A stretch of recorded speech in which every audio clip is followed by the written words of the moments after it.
వడపోత అయిపోయింది. ప్రకటన ఒకటే మిగిలింది.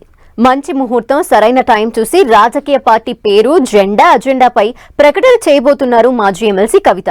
ఈ క్రమంలోనే పాత పేరు, కొత్త ఎజెండా అంటూ ఆమె చేసిన కామెంట్స్ ఇంట్రెస్టింగ్ డిస్కషన్ పాయింట్ గా మారాయి. పాత పేరు అన్నారంటే అది టీఆర్ఎస్ గురించేనా? కవిత ప్రకటించబోయే పార్టీ పేరు టీఆర్ఎస్ గా ఉండబోతోందా?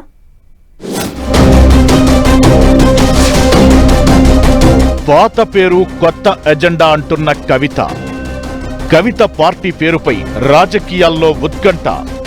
పాత పేరు అన్నారంటే టీఆర్ఎస్ గురించేనా?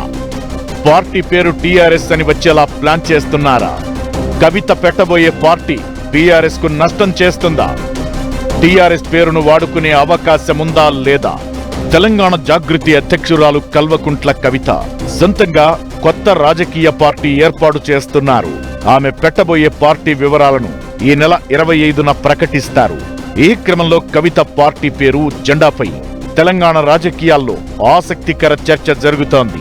అయితే మీడియాతో చిట్చాట్లో కవిత చెప్పిన విషయాలు బీఆర్ఎస్ లో కలవరానికి దారితీస్తున్నాయట.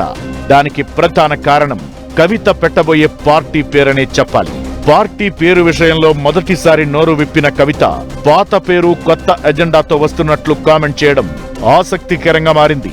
ఇదే సమయంలో తన పార్టీ పేరు టీఆర్ఎస్ కూడా కావచ్చేమో అంటూ కవిత వ్యాఖ్యానించడం బీఆర్ఎస్ పార్టీలో గుబులు పుట్టిస్తోందట. తెలంగాణ రాష్ట్ర సమితి టీఆర్ఎస్ 2001లో ఏర్పడింది. ఆ పేరుతోనే తెలంగాణ ఉద్యమం నడిచింది. తెలంగాణ ప్రత్యేక రాష్ట్రం ఏర్పడిన తరువాత 2 సార్లు అధికారంలోకి వచ్చింది. దేశవ్యాప్తంగా రాజకీయం చేయాలన్న ఎజెండాతో 2022 చివరలో టీఆర్ఎస్ ను కాస్త బీఆర్ఎస్ గా మార్చారు కేసీఆర్. ఆ తరువాత 2023 అసెంబ్లీ ఎన్నికల్లో బీఆర్ఎస్ ఓడిపోయింది. అయితే బీఆర్ఎస్ గా మార్చినప్పుడే టీఆర్ఎస్ పేరు ఫ్రీజ్ అయింది. మళ్లీ ఆ పేరు తీసుకునే అవకాశం లేదనే విషయంపై కూడా కవిత స్పందించారు. ఏ పార్టీ పేరైనా 2 సంవత్సరాలు మాత్రమే ఫ్రీజ్ అయి ఉంటుందని, ఆ తరువాత ఆ పేరును వేరే వాళ్లు తీసుకునే అవకాశం ఉంటుందన్నారు కవిత. ఇదే సమయంలో తమ పార్టీ పేరు కోసం ఒక స్పెషల్ టీం ప్రత్యేకంగా పనిచేస్తుందని చెప్పారు. టీఆర్ఎస్ పేరును కవిత తన పార్టీ పేరుగా పెట్టుకోబోతున్నారన్న టాక్ పై బీఆర్ఎస్ లీడర్లు కౌంటర్ ఇస్తున్నారు. టీఆర్ఎస్ పేరును కవిత వాడుకోలేరని కొట్టిపారేస్తున్నారు. టీఆర్ఎస్ పేరు లైఫ్ లాంగ్ బీఆర్ఎస్ కే రిజర్వ్ అయి ఉంటుందని, అయినప్పటికీ తమకు టీఆర్ఎస్ పేరు కావాలని కోరితే కూడా దక్కే అవకాశం లేదంటున్నారు. ఇప్పుడున్న ఎలక్షన్ కమిషన్ నిబంధనల ప్రకారం టీఆర్ఎస్ పార్టీ జీవిత కాలంలో ఎవరికీ కేటాయించే అవకాశం లేదని ధీమా వ్యక్తం చేస్తున్నారు. టీఆర్ఎస్ అనే పేరు తనకు దక్కదన్న విషయం కవితకు కూడా తెలుసంటున్నారు. అయినా కూడా తన పార్టీ పేరు టీఆర్ఎస్ కూడా కావచ్చేమో అంటూ కవిత వ్యాఖ్యానించడం వెనుక పబ్లిక్ స్టంట్ ఉండి ఉండొచ్చని డౌట్స్ వ్యక్తం చేస్తున్నారు. మీడియా జనం అటెన్షన్ ను గ్రాప్ చేయడం కోసమే ఆమె అలా మాట్లాడి ఉంటారని అంటున్నారు.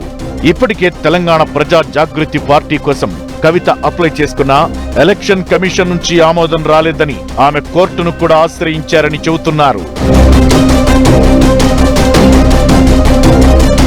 టీఆర్ఎస్ కాస్త బీఆర్ఎస్ గా మారిన తరువాతే డౌన్ ఫాల్ స్టార్ట్ అయిందని తెలంగాణ ప్రజల్లోనే కాదు బీఆర్ఎస్ లోనూ కొన్ని రోజుల పాటు చర్చ జరిగింది. తెలంగాణలో ప్రాంతీయ పార్టీగా ఉన్న బీఆర్ఎస్ తెలంగాణ అన్న పదం లేకపోవడంతో చాలా మంది లీడర్లు, పార్టీ క్యాడర్ నిరాశ చెందారని అంటుంటారు. మళ్లీ టీఆర్ఎస్ అని మార్చాలన్న డిమాండ్లు కూడా వినిపించాయి. అయితే టీఆర్ఎస్ గా మార్చే అవకాశం లేదని, బీఆర్ఎస్ గానే కంటిన్యూ అవుతుందని కేసీఆర్ చెప్పిన విషయాన్ని కూడా గుర్తు చేస్తున్నారు గులాబీ లీడర్లు. ఈ నేపథ్యంలో ఈ నెల 25న కొత్త రాజకీయ పార్టీని ప్రకటించబోతున్న కవిత ఏం పేరు పెట్టబోతున్నారన్నది ఇటు బీఆర్ఎస్ లో, అటు రాజకీయ వర్గాల్లో ఉత్కంఠ రేపుతోంది. బీఆర్ఎస్ పార్టీ ఎమ్మెల్యేలు, మాజీ ఎమ్మెల్యేలు తనకు టచ్ లో ఉన్నారని, సమయానుకూలంగా వారు తన పార్టీలో చేరుతారని కవిత చెప్పడం ఇంట్రెస్టింగ్ గా మారింది. మొన్నటి వరకు బీఆర్ఎస్ పార్టీలో కీలకంగా ఉండి వచ్చిన కవితకు అక్కడ ఉన్న లోటుపాట్లన్నీ తెలుసు. కాబట్టి ఆమె రాజకీయ వ్యూహాలన్నీ బీఆర్ఎస్ కేంద్రంగా ఉండే ఛాన్స్ ఉందనే టాక్ వినిపిస్తోంది.